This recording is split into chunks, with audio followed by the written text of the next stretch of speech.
ये चाहे आजाद समाज पार्टी हो, बहुजन समाज पार्टी हो, देखिए बहुजन समाज पार्टी इंटरनेशनल की तीसरी पार्टी है, आपको मालूम है, बहुत पुरानी पार्टी है। इस उत्तर प्रदेश की 4 बार सीएम रही आदरणीय बहन कुमारी मायावती जी, ठीक। और भाई हमारे चंद्रशेखर जी हमारे भाई हैं।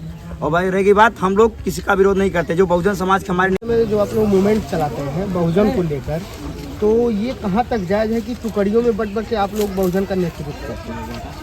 जैसे देखिए डॉक्टर अम्बेडकर साहब ने संविधान बनाया, ठीक है, आपको मालूम है।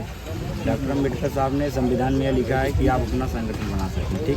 सुनिएगा, संगठन और राजनीतिक दल में बहुत अंतर होता है और जमीन आसमान का अंतर होता है। और रही बात, आपने सवाल किया है कि आप लोग टुकड़ों में बट रहे हैं। हम लोग बंटने का काम नहीं कर रहे हैं। जो समाज में जुड़े हैं, चाहे किसी दल से हो या किसी संगठन से हो, तो हम लोग ये नहीं है कि उसको तोड़ के यह संगठन में लाया जा रहा है। हम लोगों का प्रयास ये है कि जो समाज में काम नहीं कर रहे हैं उनको संगठन के द्वारा लाया जाए।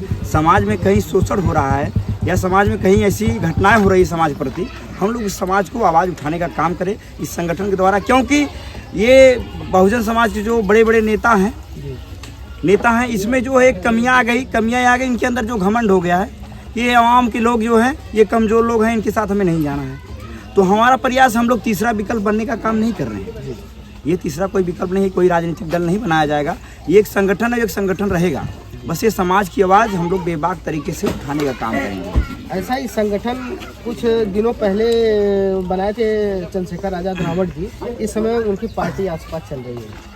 जैसे देखिए चंद्रशेखर जी से आप एक बार सवाल पूछिए और उनके कार्यकर्ताओं जो भाई उनके पदाधिकारी उनसे पूछिए, मैं उसके बारे में कुछ नहीं कहना चाहता हूँ। क्योंकि भाई देखिए वो किस तरीके से बनाए हैं चंद्रशेखर आजाद जी ने संगठन या पार्टी, वो जानते हैं। मैं उसके विषय में नहीं जानता कि किस मजबूरी में, किस वजह से उन्होंने ये पार्टी या संगठन बनाया है। भीम आर्मी को आप कहाँ तक जायज़ समझते हैं? ठीक है, सब अपनी जगह समाज में काम कर रहे हैं, समाज की आवाज़ उठाने का काम कर रहे हैं, समाज के हैं जी। तो जैसे कि आज गणतंत्र दिवस है, इसको आप किस रूप में? देखिए गणतंत्र दिवस जो है ये 1950 को 26 जनवरी 1950 को इस देश का संविधान लागू हुआ। देश तो 1947 में आज़ाद हो गया था, लेकिन इस शोषित वंचित मजलूम कौम को अधिकार सम्मान जो मिला है ये भारत के संविधान की वजह से मिला है। इसी के पर्व में हम लोग संविधान दिवस और गणतंत्र दिवस के रूप में मनाते हैं, क्योंकि ये हमारे लिए आज़ादी का पर्व है, हम लोग इसलिए मनाते हैं। अच्छा सर, कहीं ना कहीं देखा जाता है कि संविधान खतरे में है, लोग कहते हैं, इसका क्या मतलब है? देखिए डॉक्टर अम्बेडकर साहब ने जो संविधान बनाया, ये संविधान, इस संविधान में ऐसी ताकत है, चाहे गुंडा अपराधी माफिया या दबंग किस्म का व्यक्ति है, इस संविधान के आगे उसकी चल नहीं पाएगी। संविधान की लाठी में बहुत दम है, बस इसे चलाने वाले सही होने चाहिए। और जो इस समय संविधान को, कानून व्यवस्था को चला रहे हैं, वो तो खुद अपराधी हैं, वो तो खुद कानून व्यवस्था को तोड़ने वाले लोग हैं। तो कानून व्यवस्था कहाँ सही होगी? कानून व्यवस्था एक दिन के लिए सही हो जाए तो कहीं भी बहन बेटियों के साथ शोषण नहीं होगा, उनके साथ बलात्कार नहीं होगा, इस आवाम के साथ कहीं शोषण नहीं होगा, इनके हक को कोई नहीं खाएगा। किस पार्टी की सरकार चाहते हैं जो संविधान के अनुरूप चले? देखिए पार्टी वाली बात कर रहे हैं आप, तो पार्टी देखिए ऐसी चाहिए। सरकार सब पार्टियां ही बनाती हैं। मैं बता रहा हूँ आपको, आप बात सुनिए पूरी। देखिए सरकार ये आम जनता के लोग बनाते हैं, ये आम जनता के लोग यहाँ के लोगों को देखते हैं कि जिनको संसद और विधायक विधानसभा लोकसभा में भेजते हैं, उससे एमपी बनते हैं, एमएलए बनते हैं। उसके बाद ये लोग चुनाव करते हैं, मुख्यमंत्री, प्रधानमंत्री। तो देखिए जो है सबसे बढ़िया शासनकाल जो रहा है बहन कुमारी मायावती जी का रहा है, क्योंकि बहन कुमारी मायावती जी ने सौर समाज को लेकर चला। बहन जी ने सौर समाज को लेकर चला। उन्होंने नहीं देखा कि ये एसटी के हैं, कि ये ओबीसी के हैं, कि माइनॉरिटी के लोग हैं, कि जनरल वाले हैं, सबको लेके चले, ये एक समान समझे। लेकिन आज जो पार्टियां बनाई गई, आज जो सरकार में शासन कर रहे हैं, ये सिर्फ हिंदू मुस्लिम दंगा करवाने की प्रयास कर रहे हैं। लेकिन इनके स्वास्थ्य, रोजगार, शिक्षा पे कोई बात नहीं हो रही है। जहाँ कोई बात आ रहा है उन्हें धर्म से जोड़ दिया जा रहा है। देखिए राजनीतिक अलग चीज़ है, धर्म अलग चीज़ है। राजनीति से धर्म नहीं जोड़ना चाहिए। और रहेगी बात, यहाँ लोग धर्म के नाम पर वोट नहीं देते हैं, यहाँ अपने क्या नाम है, अपनी स्थिति को बदलने के लिए वोट देते हैं। अपने चाहते हैं कि मैं आने वाले समय में ऐसे व्यक्ति को वोट दूंगा, ये आने वाले समय हमारे भविष्य को बदलेगा। लेकिन यहाँ तो हर चीज़ धर्म से जोड़ गई, राजनीति को धर्म से जोड़ दी गई है। सर क्या लगता है कि आपको आज भी जो जातिवाद वो बढ़ रहा है कि कम हो रहा है?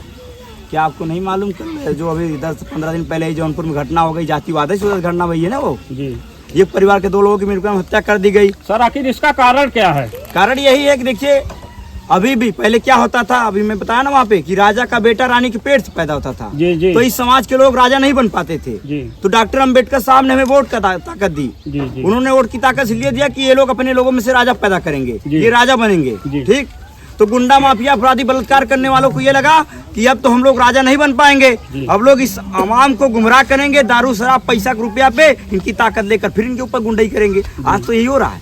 जी आज यह सरकार जो बनाई जा रही है सिर्फ गुंडा माफिया अपराधियों की। कितने पढ़े लिखे लोग हैं उसमें? जी बलात्कार करने वाले, रेप करने वाले, हत्या करने वाले, मर्डर करने वाले, इतने इतने मुकदमे हैं, फिर भी उनको सदन में भेजा जा रहा है, विधानसभा में भेजा जा रहा है। क्यों? संघर्ष करने वालों को समाज के लोग सपोर्ट करते हैं, लेकिन बड़ी बड़ी पार्टियां के लोग पैसा के बदौलत तोड़ने का काम करते हैं, समाज में विरोध करवाने का काम करते हैं। कहीं ना कहीं बहुजन वोटर भी तो कंफ्यूज हो जाते हैं कि हम किस दलित नेता को वोट करें, जबकि अनेक अनेक नेता अनेक अनेक पार्टियां लेके आ जाते हैं। इसके बारे में क्या? देखिए, बहुजन समाज के लोग अब कंफ्यूज में नहीं रहेंगे।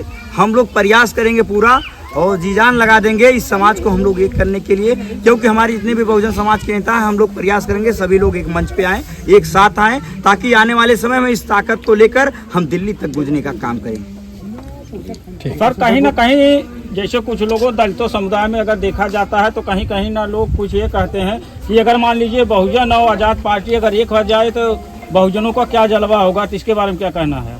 देखिए, चाहे आजाद समाज पार्टी हो, बहुजन समाज पार्टी हो, देखिए बहुजन समाज पार्टी इंटरनेशनल की तीसरी पार्टी है। जी, आपको जी, मालूम जी। है, बहुत पुरानी पार्टी है। इस उत्तर प्रदेश की 4 बार सीएम रही आदरणीय बहन कुमारी मायावती जी। जी। ठीक, और भाई हमारे चंद्रशेखर जी हमारे भाई हैं। और भाई रहेगी बात, हम लोग किसी का विरोध नहीं करते। जो बहुजन समाज के हमारे नेता वो हमारे आदर्श हैं, जी वो हमारे साथ समाज के हैं। हम लोग, हमारा भी फर्ज बनता है हम चाहें कि उन लोगों को ये किया जाए। बाकी रह गई बात, ये जो बातें हमसे आप कह रहे हैं, यही चीज़ें उनके कार्यकर्ताओं से, उनके पदाधिकारियों से आप ये बातें कहेंगे तो मेरे हिसाब से बहुत अच्छा होगा। उनके पदाधिकारी इस चीज़ को तय करेंगे कि चंद्रशेखर भाई को एक होना है, बहुजन समाज पार्टी को एक होना है, वो लोग बता सकते हैं। क्योंकि मैं एक समाज का कार्यकर्ता हूँ, मैं कोई पदाधिकारी नहीं हूँ कि मैं इसके बारे में टिप्पणी करूँ। जी जी। मेरा कोई फर्ज नहीं बनता किसी के खिलाफ कुछ बोलना, वो मेरे समाज के हैं।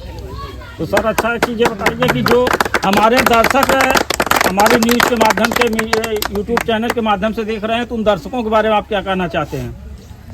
देखिए, जो भी दर्शक हैं यहाँ जो आपके यूट्यूब के माध्यम से देख रहे हैं, मैं उनसे यही निवेदन करना चाहूँगा, कहीं भी समाज की आवाज़, कहीं भी समाज के साथ शोषण होता है, आप लोग इस समाज की अगुवाई करने का काम करें, इस समाज की लड़ाई लड़ने का काम करें। इनके हक हकूक़ों को कहीं छीना जा रहा हो तो उसको सपोर्ट करने का काम, उनके साथ खड़ा होने का काम करें, ये पढ़ने का काम करिए। क्योंकि डॉक्टर अंबेडकर साहब ने कहा था कि शिक्षा वास शेरनी का दूध है, जो जितना पिएगा उतना दहाड़ेगा। तो हमें शिक्षा की ताकत लेने की जरूरत, एजुकेशन की ताकत लेने की जरूरत है।